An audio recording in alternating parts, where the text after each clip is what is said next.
Notice करते हो तुम्हें सबसे मस्त आइडियाज वही टाइम पे आते हैं जब तुम वॉक पे हो या शावर ले रहे हो, और 99% टाइम तुम उनको बस इग्नोर करके बस खत्म कर देते हो। और फिर एक दिन वही आइडिया किसी और ने कर लिया और तुम अंदर ही अंदर सोचते रहते हो ये तो मैं भी कर सकता था। ये वीडियो तुम्हारी उसी आदत को तोड़ने के लिए है, क्यों तुम अपने बेस्ट आइडियाज को स्क्रैप करते हो और कैसे उन्हें तुरंत जिंदा करके एक्शन में ला सकते हो। जब आइडिया आता है तुम्हारा दिमाग ऑटोमेटिकली तुम्हें तीन चीजें दिखाता है: रीजन क्यों अभी नहीं करना है, लोग क्या कहेंगे, और कंपैरिजन की किसने पहले ही कर लिया होगा। ये कोई एक्सीडेंटल नहीं होता, ये ब्रेन का सर्वाइवल मोड है। ओवरथिंकिंग सेफ लगता है, एक्शन रिस्की, इसलिए तुम सोच के राहत लेते हो। बट प्रॉब्लम ये है कि कंफर्ट सेफ लगने से लाइफ स्टक हो जाती है। अगर तुम रोज एक आइडिया को मार दोगे, एक साल बाद तुम्हारे पास सिर्फ रिग्रेट्स बचेंगे।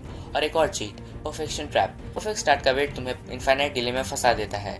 परफेक्ट कभी नहीं आता, जो बंदा इम्परफेक्ट स्टार्ट करता है वही सीख के बेटर होता है। So the brutal truth is कि अगर तुम हर बार परफेक्ट का वेट करते रहोगे, तुम्हारा बेस्ट आइडिया कभी काम नहीं करेगा। Rescue the idea. जब आइडिया आए, एक सिंपल काम करो, तुरंत लिख दो, बस एक लाइन, फोन नोट या गूगल डॉक्यूमेंट, जो भी हो। राइटिंग एक फिजिकल सिग्नल है। आइडिया फाइल हो गया, फिर छोटा प्रूफ बनाओ।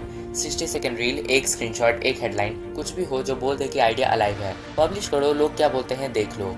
फीडबैक से क्लैरिटी मिलेगी, असम्पशंस नहीं। और मत सोच कि ऑडियंस जज करेगी, फीडबैक डेटा है, ओपिनियन नहीं। Next thing, accountability.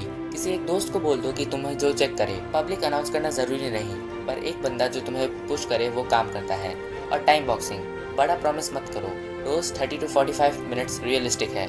Small daily sprints ही तुम्हें कंसिस्टेंट बनाएंगे। तो अगर मैं ये सब समराइज कर दूं तो first write, then tiny proof, and then publish it, get feedback, and then improve, and finally repeat. ये लूप तुम्हारे आइडियाज को ग्रेवयार्ड से बाहर निकालेगा। Protect your time. अगर घर में डिस्ट्रैक्शंस है, तुम्हें अपना विंडो प्रोटेक्ट करना पड़ेगा। फोन एयरप्लेन मोड, और पेरेंट्स को बता दो कि 1 घंटा डिस्टर्ब मत करना। छोटी बाउंड्री ही तुम्हारा फ्लो प्रोटेक्ट करेगी। एक फिक्स टाइम ब्लॉक से तुम्हारा ब्रेन कंडीशन हो जाएगा, इस टाइम पे काम, इस टाइम पे रेस्ट। ऑल्सो एनवायरनमेंट मैटर करता है। अगर तुम हमेशा नॉइजी जगह पे ट्राई करोगे तो फोकस नहीं आएगा। एक simple trick, pre work activity, 2 minute का एक्टिविटी, रूम टाइडी करना, बॉटल फिल करना, 1 मिनट ब्रीथिंग। ये स्मॉल एक्टिविटी तुम्हें इमीडिएट फोकस मोड में ले आता है। और एक कंपैरिजन से बचने के लिए एक हैक, अपने पास्ट यू से कंपीट करो, किसी और से नहीं। अगर तुम आजकल से 1% बेटर करते हो तो वो 1% कंपाउंड करके बड़ा डिफरेंस बन जाएगा। कंपटीशन कम और कंसिस्टेंसी ज़्यादा होनी चाहिए। Identity shift. सबसे ज़्यादा चेंज तब आता है जब तुम अपनी आइडेंटिटी को चेंज करते हो। खुद से बोलना, मैं वो बंदा हूँ जो आइडिया स्टार्ट करता है, छोड़ता नहीं। जब तुम अपने आप को आइडिया मेकर मानोगे तो डिसीजंस ऑटोमेटिकली हो जाएंगे। आइडेंटिटी स्मॉल एक्शन से बनती है, जैसे लिखना, पब्लिश करना और फॉलोअप करना। जब ये छोटे एक्शंस रिपीट करोगे तो तुम्हारा माइंडसेट चेंज हो जाएगा और तुम नेचुरली प्रोजेक्ट्स कंप्लीट करने लगोगे।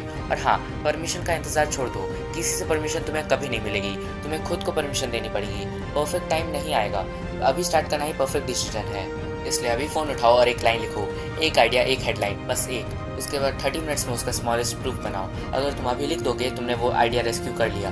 फिर एक चेक इन करो, किसी दोस्त को बोल दो कल मुझे चेक करना, और बस 2 छोटे स्टेप्स, फिर रिपीट। यही प्रोसेस तुम्हें आइडिया मेकर बनाएगा।